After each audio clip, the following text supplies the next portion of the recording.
So welcome students, this is the final application of the Gauss law given in your book, and today we are going to get an expression for the electrical field at a point due to an uniformly charged spherical shell. So for that, what I am going to consider is, I am considering an spherical surface, a shell, and this shell is considered to have an radius capital R. If you are considering the spherical shell, the charges that are being given to the spherical shell is uniformly distributed over its surface.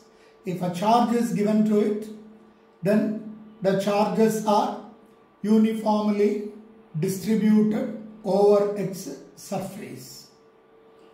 Now, due to this uniformly charged spherical shell, what is the electrical field at different points we have to calculate? We have to consider a point outside. Let us take the point SP, and this one is outside. At the point P outside, what is the electrical field we have to calculate? Then we have to consider another point P or P dash on the surface. The second one, we have to consider the electrical field at a point on the surface. So the next electrical field. And you consider a point P2 dash, let us consider, which is inside or inside the sphere. So P2 dash inside. At that point, what is the electrical field we have to calculate? So we have to consider 3 points, one outside, one on the surface of the spherical body, and another one inside the spherical body. What is the electrical field we have to calculate? So write a small description, that is, consider an uniformly charged spherical shell. Consider an uniformly charged spherical shell having the radius as capital R, shell of radius capital R, and the total charge given, and the total charge that was being given, you consider it as small q or capital Q. Now we have to calculate the electrical fields at different points, outside, inside, and on the surface. Okay, it's a small description. First of all, let us consider the case 1. Case 1 is, we are going to calculate the electrical field at a point, outside the spherical shell,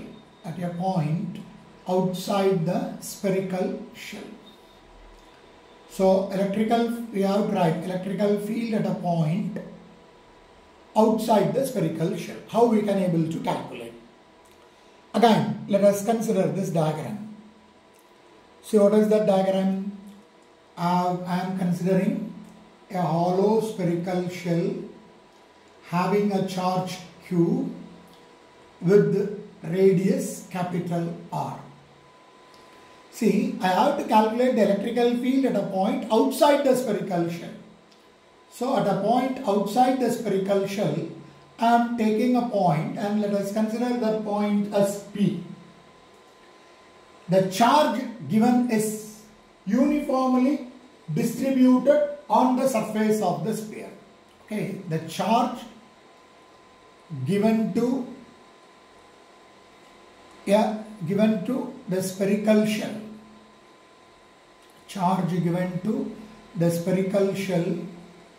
Is uniformly distributed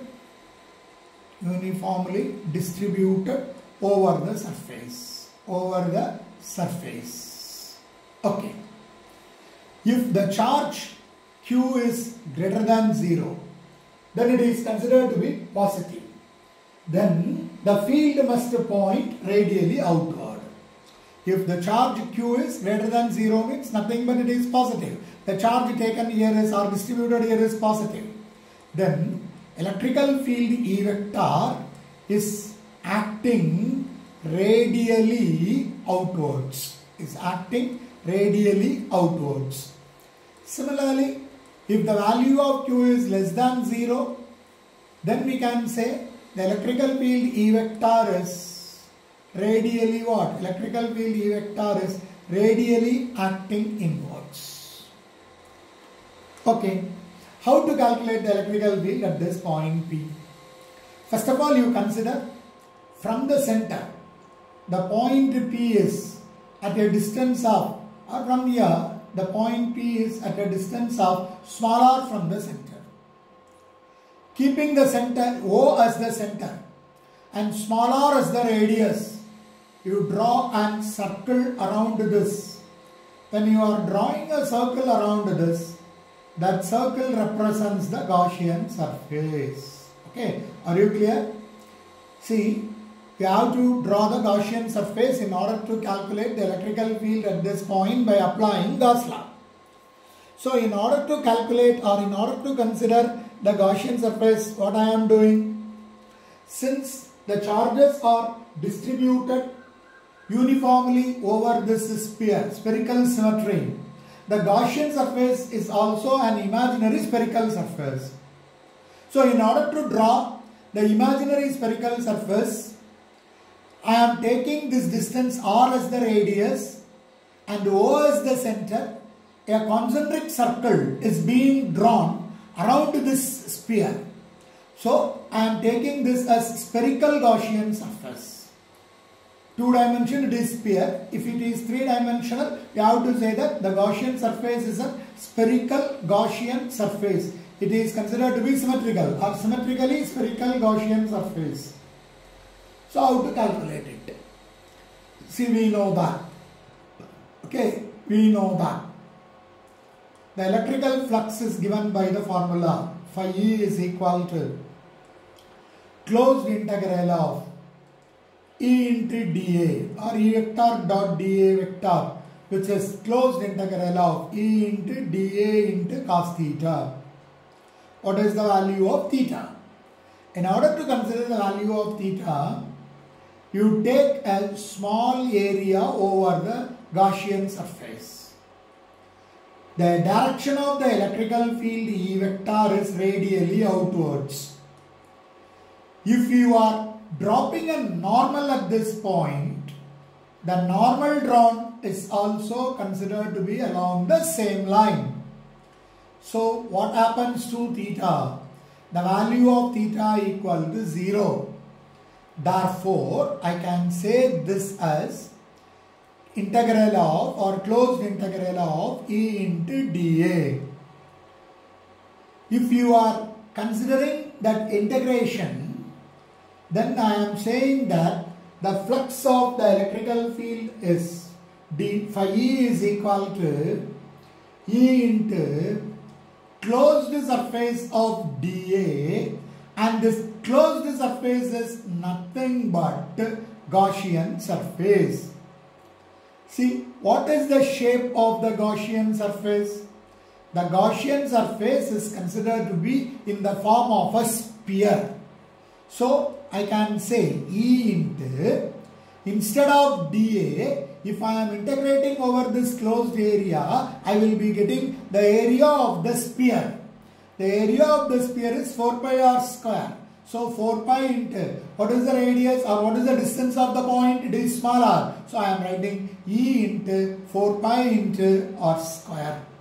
Let us take this as equation number 1. I think you are very clear about this. See, when I am considering the Gaussian surface, I am calculating the electrical flux on, at a point on the Gaussian surface. So the electrical flux is given by general formula closed integral of E vector dot dA vector, that is equal to closed integral of E into dA into cos theta, or I can write it out as since theta here, I can say since theta is equal to 0, because the direction of the electrical field and the direction of the normal are along the same line. So I can write closed integral of E into dA. So what is this phi E then? Phi E is equal to, E is a constant on all the points on its surface. So taking E outside, closed integral of dA. This closed integration is taking over the Gaussian surface, which is equal to E into 4 pi r square, which is the total, which is considered to be the total surface area, total Gaussian surface area. Total Gaussian surface area. So by considering the total Gaussian surface area, we can able to say what? We can able to say that the flux phi E is equal to what? The flux phi E is equal to E into 4 pi r square, taken as equation number 1. But we know that according to Gauss law, the Gauss law, what we have studied, the total flux available over the closed surface phi E is equal to charge enclosed divided by the value of the permittivity epsilon 0. What is the charge enclosed in the Gaussian surface? See, when you are considering the Gaussian surface in the diagram, the charge enclosed is taken to be capital Q divided by epsilon 0. Let us consider this as equation number 2. So you compare equation 1 and equation 2. By comparing equation 1 and equation 2, we can say the result. So comparing, I am writing comparing equation 1 and the equation 2, we can write it out as E into 4 pi r square is equal to Q divided by epsilon 0. Therefore, the electrical field at a point due to a spherical shell outside the spherical shell is given by 1 by 4 pi epsilon 0 into Q divided by r square. This is considered to be the electrical field at a point outside what? Outside the spherical shell. This is given as magnitude. If you want to write it out in vector notation, I can say that E vector is equal to 1 divided by 4 pi epsilon 0 into Q divided by r square into r cap. See, somewhere else we have studied this equation. So, this equation gives the value of, or gives the electrical field at a point, outside the spherical shell, at a point outside the charged spherical shell, outside the charged spherical shell. So at a point outside the charged spherical shell, the electrical field is E vector is equal to 1 by 4 pi epsilon 0 into Q by r square into r cap, which is similar or same, as that of the expression for electrical field at a point, due to a point charge. See, already while you are studying the point charge at the beginning of this lesson, the electrical field at a point due to the point charge is also given by the same equation.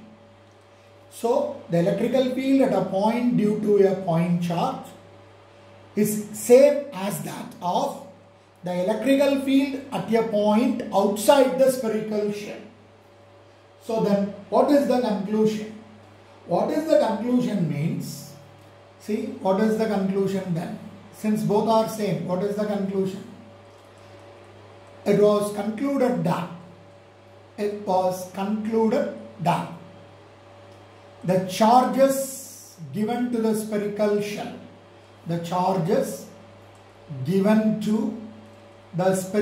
shell,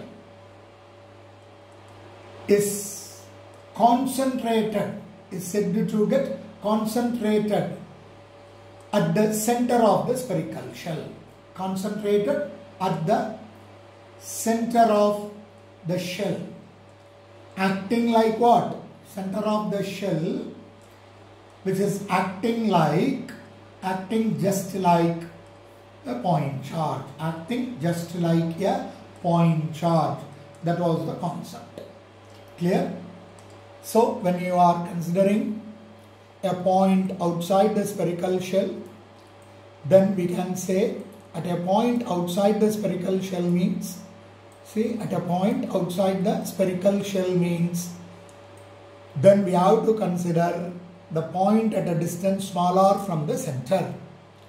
If the point is at a distance smaller from the center, in order to apply the Gaussian law, we have to consider a Gaussian surface by taking R as the radius and O as the center, including that point. So, the flux available is given by the formula phi E is equal to closed integral of E vector dot dA vector, that is equal to closed integral of E into dA into cos theta. I can write that as E into integral of dA. The closed integral is integration should be taken over the Gaussian surface. The total area of the Gaussian surface is 4 pi r square since it is an spherical symmetry. Now, by applying it in the Gauss law, you can get the equation as E is equal to 1 by 4 pi epsilon 0 into Q by R square.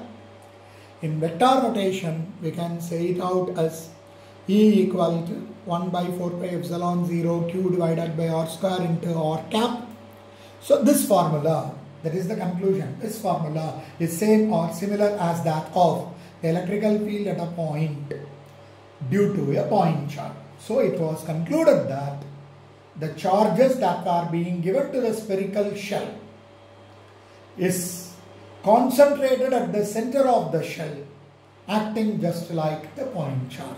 That was I have written. It was concluded that the charges given to the spherical shell is concentrated at the center of the shell, behaving like or acting like a point charge. So you are able to get the same formula.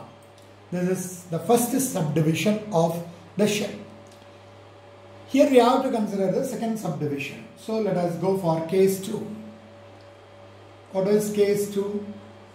We have to get an expression for electrical field at a point. Expression for electrical field at a point on the surface of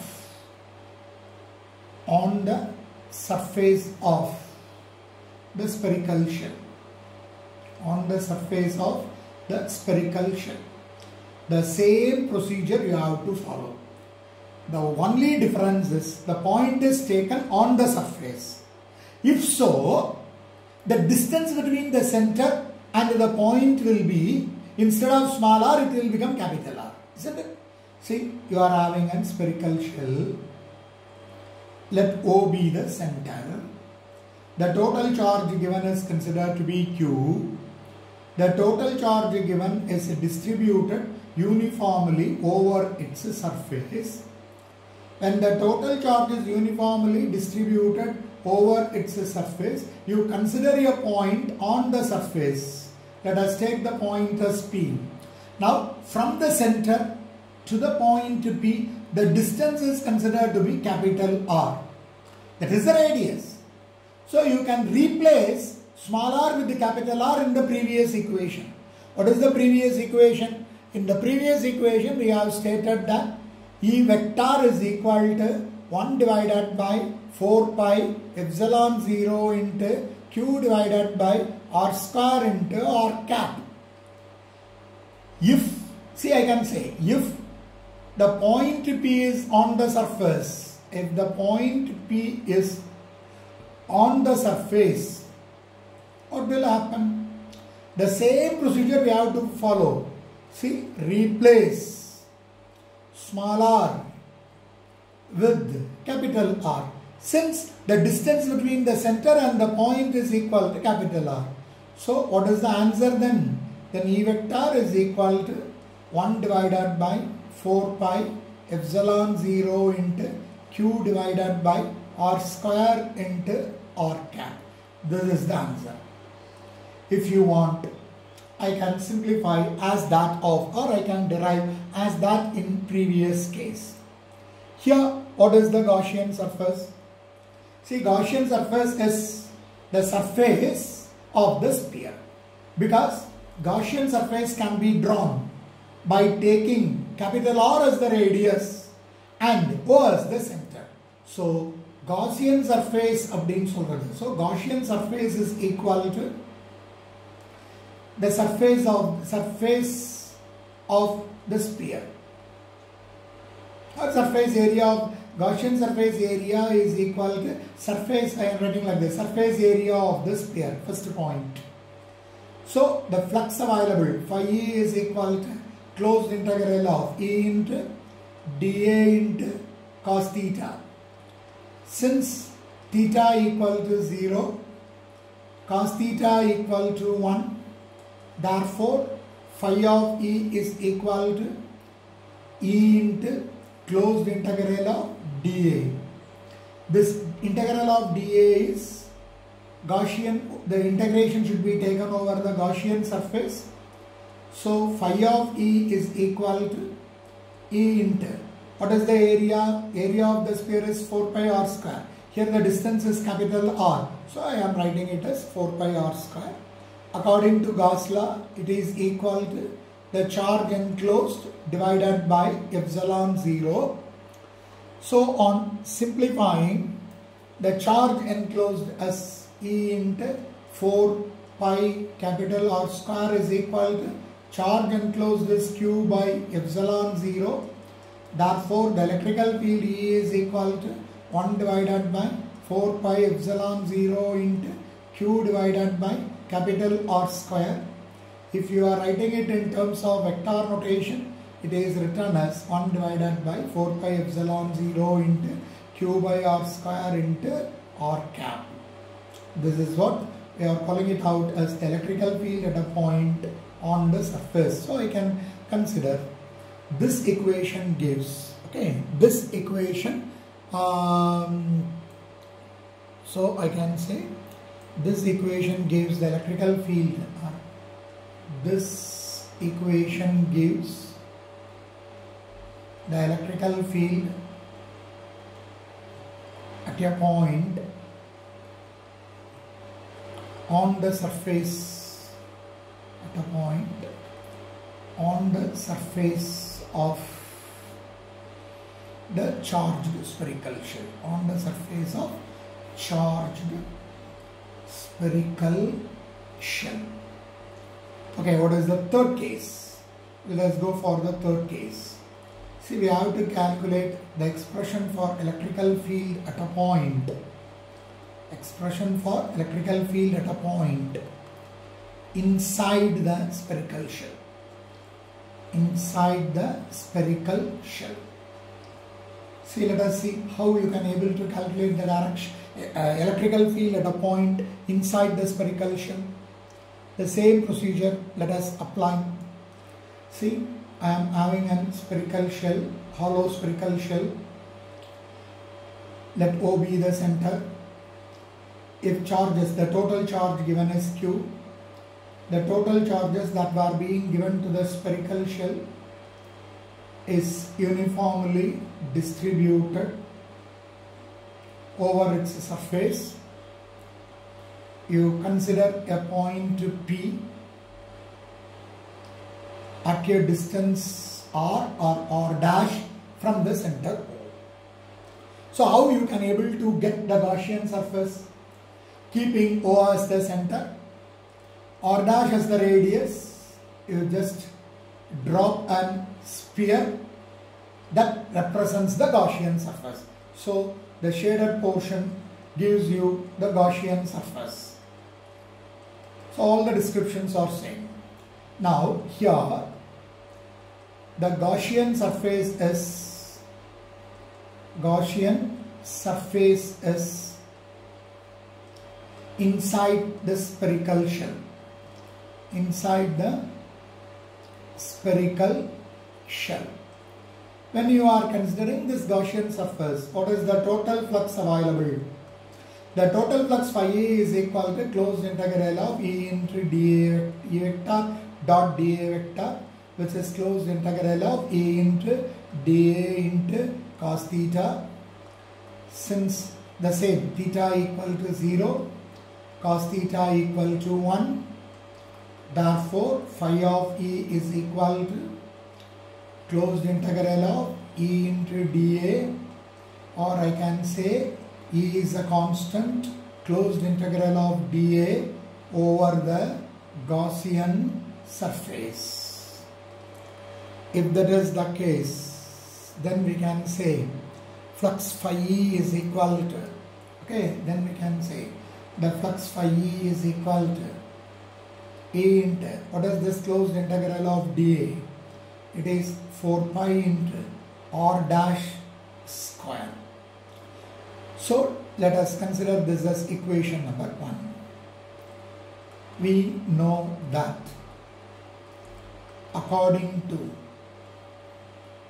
the Gauss law, the flux available phi E is equal to the charge enclosed inside the Gaussian surface divided by epsilon 0, which is equal to 0. Why?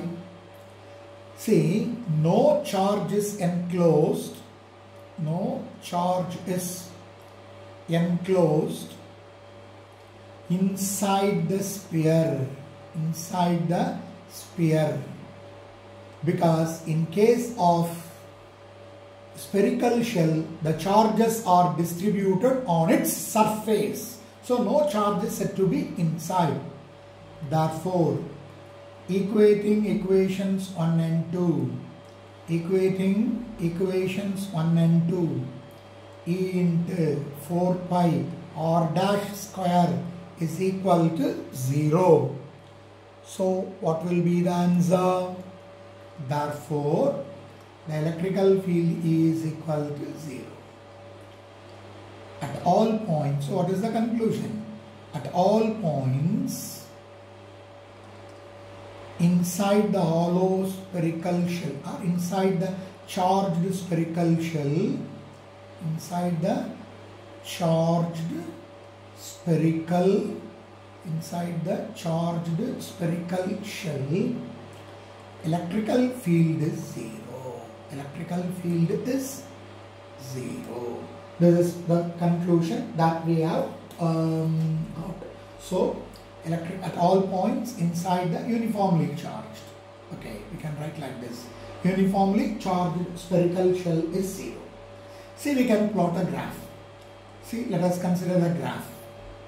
By taking, okay, let us consider a graph by taking the electrical field along the y-axis and the distance along the x-axis, because the distance is varying. So this is the y-axis. Along the y-axis I am considering the electrical field, and the varying quantity is taken along the x-axis always. So along the x-axis I am considering the distance smaller. You see, let this be the origin. So if I am considering the spherical shell here, see, if I am considering the spherical shell of radius r with the center point here, and this value we are taking it as capital R. So if I am dropping a straight line and this point is considered to be capital R, that is here small r is equal to capital R, and all these points are small r greater than that of capital R, and below this small r is less than that of capital R. So for small r less than capital R, the electrical field E is equal to 0 in this region. So no electrical field is available in this region. The electrical field at a point due to an uniformly charged spherical shell is given by 1 divided by 4 pi epsilon 0 into Q divided by R square. So electrical field E is inversely proportional to square of what? Square of the distance. So for R it will be having the maximum value. For R it is having what? The electrical field available is considered to be the maximum value. If the small r go on increases, it is greater than that of capital R. Initially it decreases rapidly and it go on like this. So this we are calling it out as the graph for what? The graph between electrical field and distance. Graph drawn between, graph drawn between electrical field and distance. The electrical field is considered to be E equal to 1 divided by 4 pi epsilon 0 into Q by R square, or we can say electrical field is inversely proportional to that of R square. So it decreases rapidly and then it is considered to be kept constant or parallel to that of what? Parallel to that of x-axis. This we are calling it out as electrical field at a point due to an uniformly charged spherical shell. With this, Gauss law and its applications over. So regarding the next topic, equilibrium of charges in a conductor and in dielectrics, that we shall see it in our next video. Thank you.